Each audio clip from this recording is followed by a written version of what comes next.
नमस्कार. फौजी महा ई सेवा केंद्र देवंगरा या चॅनलमध्ये तुमचं स्वागत आहे.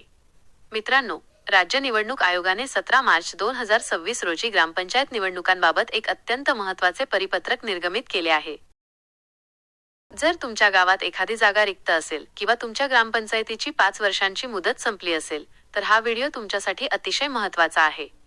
आज आपण या परिपत्रकाचा सोप्या भाषेत अर्थ समजून घेणार आहोत. परिपत्रकाच्या पहिल्या भागात पोटनिवडणुकीचा कार्यक्रम दिला आहे.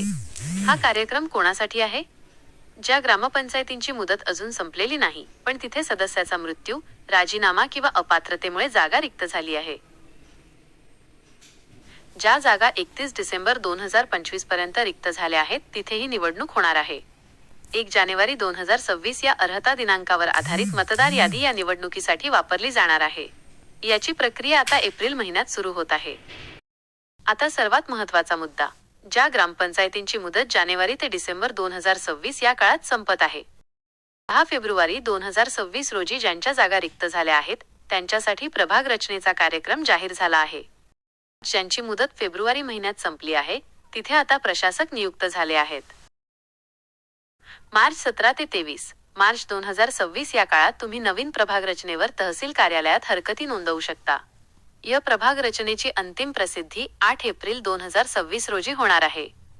म्हणजे या गावांच्या निवडणुका प्रभाग रचना पूर्ण झाल्यावर साधारण मे किंवा जूनमध्ये होऊ शकतात. जर तुम्ही निवडणूक लढवण्यास इच्छुक असाल तर आतापासूनच तयारीला लागा. 1. जातीचा दाखला आणि वैधता प्रमाणपत्र कास्ट व्हॅलिडिटी. 2. मालमत्ता कर आणि पाणीपट्टी भरल्याची पावती. 3. शौचालयाचे प्रमाणपत्र. 4. निवडणूक प्रतिज्ञापत्र ॲफिडेव्हिट आणि गुन्हेगारी पार्श्वभूमी नसल्याचे घोषणापत्र. ही कागदपत्रे तयार ठेवा. 17 मार्चच्या परिपत्रकाचा हा होता सारांश.